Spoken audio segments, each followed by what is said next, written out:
So we begin with Module 1.4, Abdominal Pain. This is a very important lecture because this constitutes a high-risk chief complaint, and it involves many physicians and lawsuits involving abdominal pain and documentation. So let's go ahead and get started. The HPI for this presentation, a 22-year-old female presents with right lower quadrant pain. Pain is sharp, it radiates to her pelvis. It's a 10 out of 10. It's associated with nausea and vomiting. Patient denies vaginal bleeding, discharge, or trauma. Her last menstrual was 2 weeks ago. Past medical history is a depression and anxiety. Past surgical history is none. Social history, patient is a smoker for 5 years. Medications include Zoloft. On her review of systems, they're all negative except for stated in the HPI. Her physical exam, her vital signs, she's tachycardic at 105, blood pressure is 150/85, 16 irregular are respirations, 38 is her temp, so she's febrile. Her stats are 99% on room air. In general, she's alert, awake, oriented ×3. She's in moderate distress. HENT, pupils are 5+ reactive. Oral pharynx is clear. Neck is supple with no meningeal signs. Heart is tachycardic, no murmur. Lungs are clear to auscultation. Abdominal exam, she's got right lower quadrant, moderate tenderness. She has positive rebound, positive guarding, and positive rigidity. Positive McBurney's point tenderness. Positive obturator sign. Positive psoas sign. Good bowel sounds. Negative Murphy's sign. GU exam is deferred. Her neurological exam is normal. She's got no focal deficits. So let's discuss some peritoneal signs. You hear us as physicians say these signs a lot, whether they be rebound, guarding, or rigidity. Those three do constitute your peritoneal signs. Peritoneal essentially is pertaining to the peritoneum, which is essentially the lining that covers the abdomen. So rebound, the first sign that we'll discuss, we may use the term Robsing sign. In this particular case, a rebound tenderness means that we would palpate lightly and then deep into the abdomen and let go. As we do that recoil, if the patient has pain, that's considered rebound. If there's a positive Robsing sign, I like to think of this as kind of the Robsing is roaming. If you press in the left lower quadrant down and then release for rebound, the pain is felt in the right lower quadrant, which is a specific sign for appendicitis. Guarding can be involuntary or voluntary. Involuntary guarding is when we palpate down into the abdomen and we feel the patient's abdominal muscles contract as if they're guarding the area that we're palpating. Voluntary is when we go to press on the area and the patient actually grabs our hand. That would be voluntary guarding, where they're actually physically guarding the area with their hands so we don't press down and cause them pain. Rigidity is the other peritoneal sign. In rigidity, we think of peritonitis or possibly something ruptured, such as a ruptured ectopic, ruptured appendix, ruptured anything in the abdomen. In that case, if you have fluid or anything that may have ruptured, you have rigidity to the abdomen. It's very tough and it's not a soft abdomen. This would be a surgical abdomen, is another term for rigidity. So this is a picture of an inflamed appendix. As you can see, it is in the right lower quadrant of the abdomen.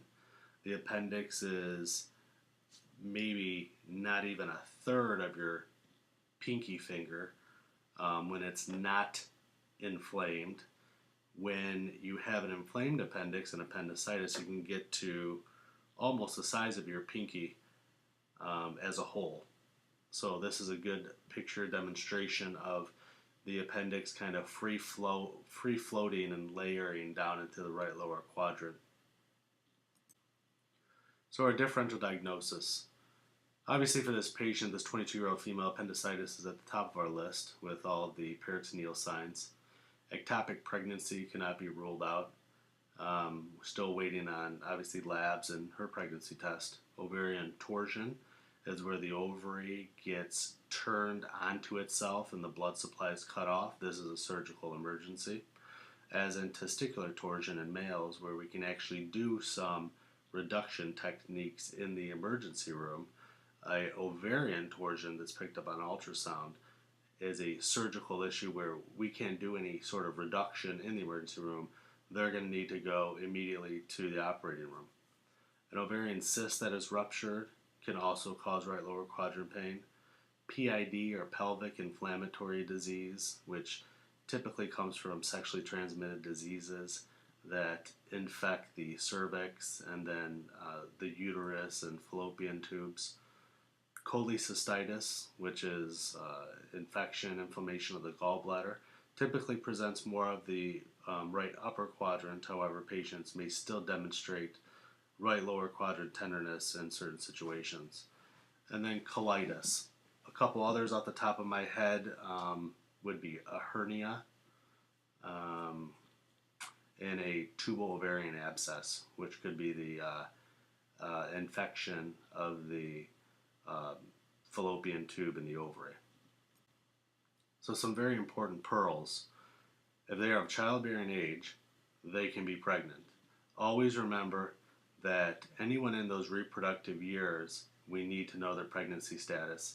If they have tubal ligations, if they have had other sort of like hysterectomies, partial hysterectomies, that in itself should put your pregnancy risk at zero. But tubal ligations, there's still a risk of patients becoming pregnant. There's always been documented cases where a female that's had a tubal ligation can be pregnant. So it's very important if they're of reproductive age and they still have their female parts that a pregnancy test is ordered. So always, always, always document that status. If a vaginal exam is performed, ask for findings. So you're not actually there doing the exam. A lot of times, most of the time, you're not even in the room. So when the physician comes out, ask the physician what was on the vaginal exam. Adnexal tenderness basically means that when we palpate from the inside of the vagina over the left and right ovary, if there's any tenderness in that adnexa region. Cervical motion tenderness is when we palpate the cervix, if there's any tenderness upon moving the cervix, which could indicate cervicitis. Discharge should be documented, whether it's white, yellow, frothy, thick. Foreign bodies, some have been removed, retained tampons, retained condoms, and also lacerations. So abdominal pain is very, very, very high risk, and this needs to be documented as a 10. Okay, let's talk about some labs. So HCG is your human chorionic gonadotropin, which is your pregnancy hormone. Whether that's positive or negative via urine or blood, or if it's a number, if we're actually dealing with a pregnant female and we're trying to figure out how far along they are as far as their HCG numbers. WBC, or white blood cell count, again, it's very nonspecific but can indicate inflammation, infection. One thing that does not necessarily always show up is the bands, which we've beat this dead horse over and over again, but this may not show up as an abnormal.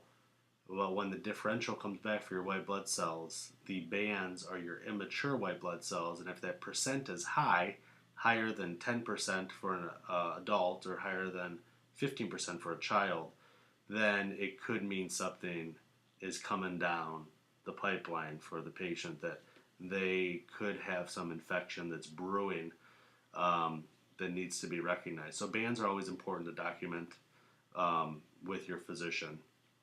Lipase and amylase are ordered for pancreas, and this can be, lipase is the more specific pancreatic enzyme. Amylase is very non-specific. If you have salivary stones, like parotid gladstones, your amylase level can be elevated. Lipase is more specific for the actual pancreas for pancreatitis. LFTs, we have an AST, an ALT, a bilirubin, and an alk-Phos. Beyond the scope of what you guys need to know are these particular labs. However, if these are elevated, it could mean that there is something involving the liver, could be the gallbladders backing up and the bilirubin's high. So just some abnormals to keep an eye out for in the abdominal lab series. On this slide, I'm documenting the scleral icterus when someone has jaundice and their bilirubin levels are high. On our HENT exam, sometimes we'll demonstrate and document scleral icterus, sclera being the white of the eye, and in this particular case it's yellow and jaundiced, and that's what icterus means. So that's scleral icterus. On this slide we have a ascites, or an abdominal distension. So this patient has some sort of liver failure. So you see all the fluid, and that's what's protruding the abdomen. And then there's some terms as in tympany, which is the high-pitched kind of noise that we can get if we percuss the abdomen. And then you have dullness, where there's fluid. So the more air-filled region, you get tympany, and then that yellow band is where all the fluid is, and if we percuss and tap along the belly, we'll hear that dullness, and we know that there's fluid accumulating there. This is just a slide demonstrating the ectopic pregnancy. You can see the tubes on each side of the uterus that are actually holding the ovaries. And when you have an ectopic pregnancy or tubal pregnancy, the embryo, instead of inserting inside the actual uterus in the lining, will insert and start to develop in the tube. You can also have a cervical pregnancy where there's too low of a implantation, and that's a cervical pregnancy that's demonstrated right at the cervix. So radiology studies for abdominal pain, there's several of them, CAT scan, MRI, pelvic ultrasound. So if we are dealing with an adult patient, such as this 22-year-old female, and she is not pregnant, then our first modality would be a CAT scan. You cannot pick up appendicitis on an x-ray. Sometimes you may get lucky and pick it up on an ultrasound, but the treatment study of choice would be a CAT scan in a non-pregnant female patient. If the patient is pregnant and needs a confirmation if it's appendicitis, we would go to an MRI study because there's no radiation risk to the fetus. Pelvic ultrasounds are used if we're ruling out ectopic pregnancies, ovarian torsion, tubal ovarian abscess. So in this particular case, a pelvic ultrasound, the patient goes to the ultrasound suite and has a vaginal pelvic ultrasound done. Another key documentation area in abdominal pain is reevals. Reeval. So is the patient's pain better or worse? Was the patient updated on the results of a scan? And was the patient updated on the weight? It's very important to document and make sure that we have conveyed on paper that we've kept the patient in the loop as far as if there's a bad outcome down the line on a patient, say a ruptured appendix, we have been keeping their pain under control. We have been basically taking critical time in involving this patient and understanding what we're trying to rule out, and we're not just letting the patient sit for 3 hours with an appendicitis as we're waiting on CAT scan results. So consultations. It's very important in abdominal pain patients. One of the key document areas is times of consults. So if we have a surgical abdomen and we call in surgery for appendicitis, the time that surgeon was called and what that physician action was as far as plan should be documented clearly in the notes.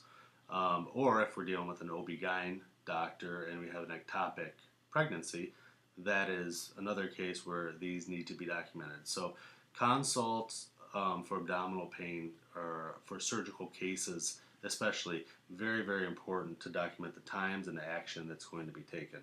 So the last slide I chose was basically a medical documentation making disposition slide. Very important to document the conversation that we have with the patient. Find a spot in the chart to put down where we had this discussion. So in a particular case where an appendicitis has been ruled out because of CAT scan, however, a patient may possibly have an early appendicitis because it's just not showing up on the CAT scan on this point. It's important to display in the notes that Dr. Perkins discussed with patient to return to ER immediately if any new or worrisome concerns, specifically if patient has a fever or pain starts to radiate. Patient verbally agrees to this plan and is discharged home with pain meds in good condition. So that concludes our module 1.4 on abdominal pain, a very, very important documentation, risk, liability area. So I hope you enjoyed the presentation. Thank you.